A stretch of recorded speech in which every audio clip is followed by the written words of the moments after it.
നമസ്കാരം എല്ലാവർക്കും ഗാഡ്ജറ്റ്സ് മലയാളത്തിലേക്ക് സ്വാഗതം.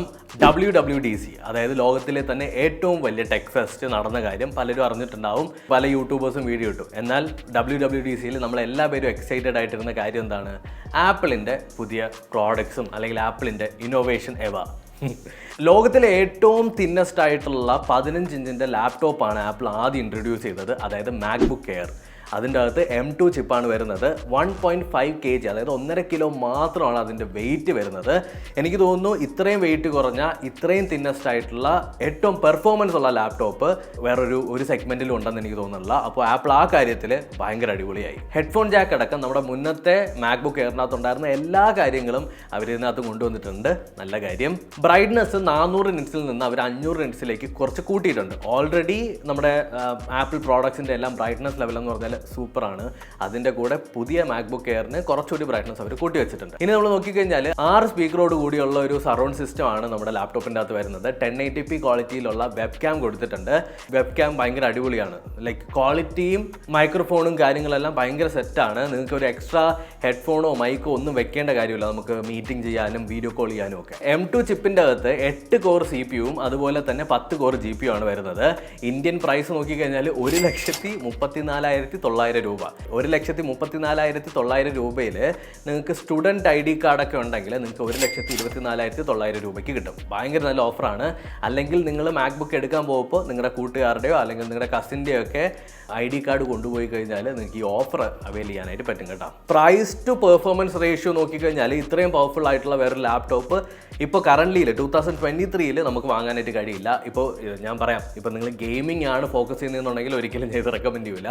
വീഡിയോ എഡിറ്റ് ചെയ്യാൻ, സ്ക്രിപ്റ്റ് ചെയ്യാൻ, ഓഫീസ് വർക്ക്, ഇങ്ങനെയുള്ള സാധനങ്ങൾക്ക്, ഡിസൈനിങ്, ഇതിനൊക്കെ മാക്ബുക്ക് എയർ എന്ന് പറഞ്ഞാൽ വളരെ ബെസ്റ്റാണ്. ഞാൻ യൂസ് ചെയ്യുന്നത് iMac ആണ്. ഇത് M1 iMac ആണ്. ആക്ച്വലി മാക്ബുക്കിലുള്ള ഏറ്റവും വലിയ പ്രശ്നം നമ്മൾ എല്ലാ സോഫ്റ്റ്വെയറും പർച്ചേസ് ചെയ്യണമെന്നുള്ളത് മാത്രമാണ്. Apart from that everything is good. അടുത്ത ഏറ്റവും എക്സൈറ്റിംഗ് ആയിട്ട് എനിക്ക് തോന്നിയത് മാക് സ്റ്റുഡിയോയും മാക് പ്രോയും.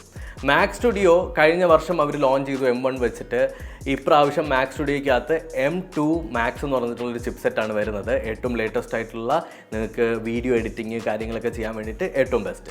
മാക് സ്റ്റുഡിയോ കഴിഞ്ഞ വർഷം ഇറക്കിയ സമയത്ത് നമ്മുടെ മാക് പ്രോ, അതായത് മറ്റേ നമ്മുടെ നോർമൽ കമ്പ്യൂട്ടറൊക്കെ പോലെ ഇരിക്കുന്ന വലിയ സാധനം, ഈ മാക് സ്റ്റുഡിയോ ഇൻ്റലിൻ്റെ പ്രോസസ്സർ വെച്ചിട്ടായിരുന്നു ഓടിക്കൊണ്ടിരുന്നത്. എന്നാൽ ഇപ്രാവശ്യം 2 M2 Maxനെ കൂട്ടിച്ചേർത്ത് M2 Ultra എന്ന് പറഞ്ഞിട്ടുള്ള ഒരു വലിയ പ്രോസസ്സറോട് കൂടി അല്ലെങ്കിൽ ഒരു ചിപ്സെറ്റോട് കൂടി നമ്മുടെ മാക് പ്രോ പുറത്തിറക്കിയിട്ടുണ്ട്. വില കേട്ട് കഴിഞ്ഞാൽ നിങ്ങൾക്ക് മാക്സ് ഔട്ട് ചെയ്യുകയാണെന്നുണ്ടെങ്കിൽ 10 ലക്ഷം രൂപ മാത്രമേ ഉള്ളൂ. 7 ലക്ഷം രൂപ മുതൽ തുടങ്ങും. M2 Ultra'യുടെ സ്പെക്കൊക്കെ നോക്കിക്കഴിഞ്ഞാൽ കിളി പാറും. അതായത് 192 GB യൂണിഫൈഡ് മെമ്മറി സപ്പോർട്ട് ചെയ്യും. 8 TB വരെ നമുക്ക് സ്റ്റോറേജ് സപ്പോർട്ട് ചെയ്യും. 24 കോറും അതുപോലെ തന്നെ 76 GPU കോറുകളുമാണ് ഈ ഒരു പ്രൊസസ്സറിനകത്തുള്ളത് അല്ലെങ്കിൽ ഈ ഒരു ചിപ്സെറ്റിനകത്തുള്ളത്. റെൻഡറിങ് എന്ന് പറഞ്ഞു കഴിഞ്ഞാൽ വേറെ ലെവലായിരിക്കും. നിങ്ങളിപ്പോൾ യൂട്യൂബ് വീഡിയോ എടുക്കാനും അല്ലെങ്കിൽ VFX വർക്കിനൊക്കെ മാക് സ്റ്റുഡിയോ തന്നെ മോർ ദാൻ എനഫ് ആണ്.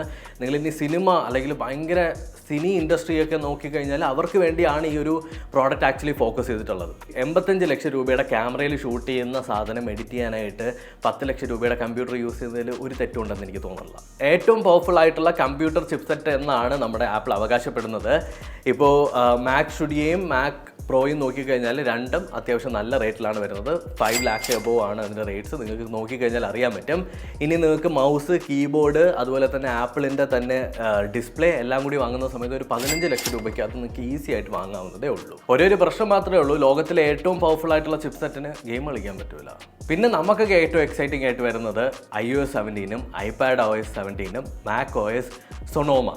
iOS 17 നോക്കിക്കഴിഞ്ഞാൽ നമുക്കിനി മുതൽ ലോക്ക് സ്ക്രീൻ നമുക്ക് എഡിറ്റ് ചെയ്യാൻ പറ്റുന്നത് പോലെ നമുക്ക് കോണ്ടാക്ട് പോസ്റ്റേഴ്സ് നമുക്ക് കസ്റ്റമൈസ് ചെയ്യാനായിട്ട് പറ്റും. സാംസങ്ങിൽ ഇവിടെ വീഡിയോ വരെ ഇടാൻ പറ്റും. ആ സമയത്താണ് അവർ എഡിറ്റിംഗ് കൊണ്ടുവന്നിട്ടുള്ളത്. അത് വേറെ കാര്യം. പിന്നെ നോക്കിക്കഴിഞ്ഞാൽ നെയിം ഡ്രോപ്പ് എന്നൊരു പുതിയ ഫീച്ചർ വന്നിട്ടുണ്ട്. അത് വെച്ച് 2 ഐഫോൺസിനെ ഒരുമിച്ച് ഇങ്ങനെ കൂട്ടി മുട്ടിച്ച് കഴിഞ്ഞാൽ നമ്മുടെ കോൺടാക്ട് അങ്ങോട്ടും ഇങ്ങോട്ടും ഷെയർ ചെയ്യാനായിട്ട് പറ്റും. എയർ ഡ്രോപ്പ് നമ്മൾ നോർമലി ചെയ്യാറുണ്ടല്ലോ, അതിന് ഡിസ്റ്റൻസ് കവറേജിന് പുറത്താണെങ്കിലും കുറച്ച് നെറ്റ് യൂസ് ചെയ്തിട്ട് എയർ ഡ്രോപ്പ് അങ്ങ് നടന്നോളും. ഫോണിൻ്റെ അകത്തുള്ള ഓട്ടോ കറക്ഷനൊക്കെ കുറച്ചുകൂടി ഇമ്പ്രൂവ് ആയിട്ടുണ്ട്. ജേർണൽസ് എഴുതുന്നവർക്ക് വേണ്ടിയിട്ട് ഒരു ജേർണൽ ആപ്പ് ഈ വർഷം അവസാനം ലോഞ്ച് ചെയ്യുന്നുണ്ട്. ഐഫോൺ ചാർജിനൊക്കെ ഇടുന്ന സമയത്ത് ക്ലോക്ക് പോലെ ഉപയോഗിക്കാൻ വേണ്ടിയിട്ട് ഒരു സ്റ്റാൻഡ് ബൈ ഫീച്ചറും ഐഫോൺ കൊണ്ടുവന്നിട്ടുണ്ട്. നിങ്ങളുടെ ഫോണിനെ ഇങ്ങനെ ചരിച്ച് ഒരു അലാറം പോലെ വെക്കാനായിട്ട് സാധിക്കുമെന്ന് അർത്ഥം. സിറിയെ നമുക്കിനി ഹേ സിറി എന്ന് വിളിക്കേണ്ട കാര്യമൊന്നുമില്ല. സിറി എന്ന് മാത്രം മെൻഷൻ ചെയ്താൽ മതി, സിറി വേക്ക് ചെയ്ത് പ്രവർത്തിക്കാൻ തുടങ്ങിക്കോളും. വീണ്ടും കുറേ ഫീച്ചേഴ്സ് വന്നിട്ടുണ്ട്. ലൈവ് വോയിസ് മെയിൽ, അതായത് നിങ്ങളുടെ ഫോൺ എടുക്കാൻ പറ്റിയിട്ടില്ല എന്നുണ്ടെങ്കിൽ നിങ്ങൾക്ക് വീഡിയോ എടുത്ത് അയക്കാനായിട്ട് സാധിക്കും. അതുപോലെ തന്നെ ഫേസ് ടൈമിൽ മെസ്സേജ് അയക്കുന്ന സമയത്ത് കുറേ ഫീച്ചേഴ്സ്. കൂടുതലും നമ്മുടെ നാട്ടിൽ പ്രാക്ടിക്കബിൾ അല്ല എന്നുള്ളതാണ് ഏറ്റവും വലിയൊരു കാര്യം. അതായത് ഇതെല്ലാം US-ലുള്ളവർക്ക് കോൾ ചെയ്തിട്ട് നമുക്ക് കോൾ കിട്ടിയില്ല എന്നുണ്ടെങ്കിൽ നമുക്ക് വോയിസ് മെയിലൊക്കെ ഇടാൻ പറ്റും. ആ ഫീച്ചറൊക്കെ ഉള്ള നാട്ടിൽ വർക്ക് ചെയ്യും. ഐഫോണിലുള്ള പോലെ തന്നെ iPadOS 17-ലും ലോക്ക് സ്ക്രീൻ നമുക്ക് കസ്റ്റമൈസ് ചെയ്യാൻ പറ്റും. ലോക്ക് സ്ക്രീനിലെ ലൈവ് ആക്ടിവിറ്റീസും ഹെൽത്ത് ആപ്പും കാര്യങ്ങളൊക്കെ വന്നിട്ടുണ്ട്. പക്ഷേ സ്റ്റിൽ കാൽക്കുലേറ്റർ ഇല്ല. മേ ബി iPadOS 21-ലോ അല്ലെങ്കിൽ iPadOS 23-ലോ ഒക്കെ കാൽക്കുലേറ്റർ ആഡ് ചെയ്തേക്കാം. And finally Makkil game board വരുന്നുണ്ട്. എല്ലാ ഗെയിമും കളിക്കാൻ പറ്റില്ല. സ്റ്റിൽ ആപ്പിൾ സപ്പോർട്ടഡ് ആയിട്ടുള്ള കുറച്ച് ഗെയിമുകൾ കളിക്കാൻ പറ്റുമെന്നാണ് പറയുന്നത്. ഈ വർഷം അവസാനം അത് ചിലപ്പോൾ നമുക്ക് കാണാൻ പറ്റിയേക്കാം. മിക്കവാറും കുറേ ഗെയിമുകൾ മാക്കിൽ വരാനും ചാൻസ് ഉണ്ട്. എനിക്ക് തോന്നുന്നത് എന്താണെന്നറിയാമോ, എല്ലാ ഹൈ എൻഡ് ഗെയിമുകളും മാക്കിൽ റൺ ചെയ്യാൻ പറ്റിയെന്ന് വരില്ല. പക്ഷേ സ്റ്റിൽ കുറച്ച് കാഷ്വലും കുറച്ച് മീഡിയം ഹൈ ഗെയിമുകളെല്ലാം വരാൻ ചാൻസ് ഉണ്ട്. പിന്നെ വന്നിട്ടുള്ള ഏറ്റവും വലിയ ഇമ്പ്രൂവ്മെൻറ്റ് എയർപോർട്സിലെ അഡാപ്റ്റീവ് ഓഡിയോ. അഡാപ്റ്റീവ് ഓഡിയോ എന്താ ചോദിച്ചു കഴിഞ്ഞാൽ, ഒരു കൺസ്ട്രക്ഷൻ സൈറ്റിലൂടെ നടന്നു പോകുന്ന സമയത്ത് അവിടെ സാധനങ്ങൾ മുറിക്കുന്ന സൗണ്ടൊന്നും നിങ്ങൾക്ക് കേൾക്കാൻ പറ്റില്ല. അതേസമയം നിങ്ങൾ കൺസ്ട്രക്ഷൻ സൈറ്റ് കഴിഞ്ഞു കുറച്ച് ഫ്രണ്ടിലേക്ക് നടക്കുമ്പോൾ ആരെങ്കിലും ഒരാൾ പെട്ടെന്ന് നിങ്ങളുടെ സൈഡിലൂടെ പാസ് ചെയ്തു പോയി ഒരു ഹായ് പറഞ്ഞു കഴിഞ്ഞാൽ ആ ആൾ വന്ന് പറയുന്ന ഹായ് നിങ്ങൾക്ക് കേൾക്കാനായിട്ട് സാധിക്കും. അങ്ങനെ അഡാപ്റ്റീവായിട്ട് സിറ്റുവേഷൻ അഡാപ്റ്റ് ചെയ്തുകൊണ്ട് നോയ്സ് കുറയ്ക്കുകയും കൂട്ടുകയും ചെയ്യുന്നതാണ് നമ്മുടെ അഡാപ്റ്റീവ് ഓഡിയോ.